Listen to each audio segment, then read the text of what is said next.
নমস্কাৰ বন্ধু বান্ধৱীসকল, কি খবৰ আপোনালোকৰ? আশা কৰিছোঁ সকলোৰে ভাল। আজি এটা বিশেষ কথা পাতিম বুলি ভাবিলোঁ, সেইকাৰণে মই ভিডিঅ'টো প্ৰস্তুত কৰিছোঁ যে মনৰ ভিতৰত কিছুমান খুব খেলিমেলি লাগি আছে আৰু সেইবাবে আপোনালোকৰ লগত আলোচনা কৰিবলৈ বিচাৰিলোঁ। আপোনালোকৰ মতামতবোৰ মোক জনাব কমেণ্ট কৰি, মোৰ ভাল লাগিব। কাৰণ এটা বহুত ভাল খবৰ পাইছিলোঁ যে অসমত পুনৰবাৰ অসম টেট অনুষ্ঠিত হ'ব। গতিকে মোৰ লগৰো প্ৰায়বোৰ ল'ৰা ছোৱালীক মই জনাইছিলোঁ যে এটা পুনৰ চান্স পাইছা, গতিকে টেটটো দিয়া। যিহেতু DLED BEd কমপ্লিট হৈ আছে, গতিকে জীৱনৰ লক্ষ্যত উপনীত হ'বৰ বাবে এটা সুযোগ পাইছা, গতিকে সেইটো তোমালোকে চেষ্টা কৰা।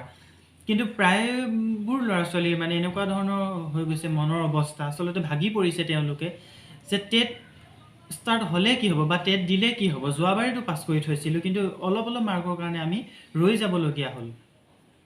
বা বহুতে কৈছে নাই যোৱাবাৰ দিছিলোঁ ভাল নহ'ল, এবাৰ নিদিওঁ আৰু দিয়া। যোৱাবাৰ মানে টান হেভি প্ৰশ্ন আহিছে, গতিকে এবাৰনো ক'ত পাছ কৰিম, গতিকে নিদিওঁ আৰু দিয়া, তোমালোকে দিয়া, তেনেকুৱা ধৰণৰ মানে মনোভাৱ। কিন্তু বাৰু যিসকলৰ অলপ মাৰ্কৰ কাৰণে বেয়া হৈছে, সেইটো বাৰু চেষ্টা কৰিব লাগিব, কাৰণ সেইটো ছাপোৰ্ট নকৰোঁ যে বা পাছ কৰিব পৰা নাই কাৰণে ইজি কুৱেশ্যন পেপাৰ দিয়ক, সেইটোও নহয়। কিন্তু যিসকলে পাছ কৰিও পোৱা নাই, সেইসকলৰ কাৰণে বহুত বেয়া লাগিছে। তেওঁলোকে ইমানেই ভাগি পৰিছে যে যোৱাবাৰ পাছ কৰি নাপালোঁ, এইবাৰ আৰু নিদিওঁ। গতিকে এতিয়া আপোনালোকে কমেণ্ট কৰি মোক জনাওক যে সেইসকল ল'ৰা ছোৱালীক কেনেধৰণে আমি উৎসাহ দিয়াটো প্ৰয়োজন।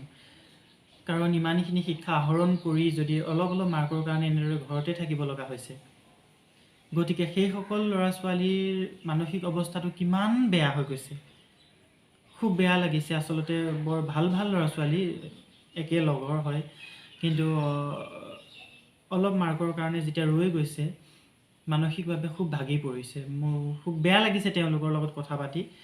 গতিকে মই সেই মনৰ খেলি মেলিখিনি আচলতে আপোনালোকৰ আগত আলোচনা কৰিবৰ বাবেহে ভিডিঅ'টো প্ৰস্তুত কৰিছোঁ।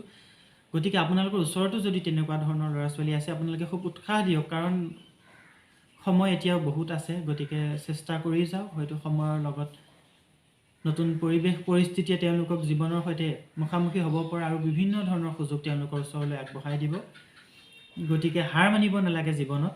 যদি নতুন সমস্যা আহিছে, পৰিস্থিতিৰ সৈতে যুঁজি আগবাঢ়ি যোৱাটোহে আচলতে আমাৰ কৰ্তব্য।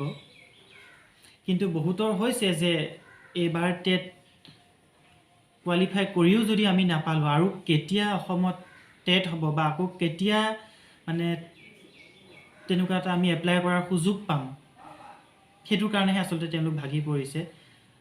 আৰু আচলতে এইবোৰ পৰিস্থিতিয়ে ল'ৰা ছোৱালীবোৰক আচলতে মানে বিভিন্ন ধৰণৰ দিশলৈ লৈ যায়।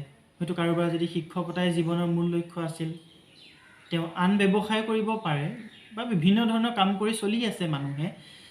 আচলতে এনেকুৱা কথা নহয় যে মানুহে শিক্ষকতা বৃত্তিৰ অবিহনে জীয়াই থাকিব নোৱাৰিব, কাৰণ মানুহে নিজৰ প্ৰয়োজনীয়তাখিনি পূৰণ কৰিবৰ বাবে বিভিন্ন ধৰণৰ পথেৰে জীৱন বাটত আগবাঢ়ি গৈ থাকে।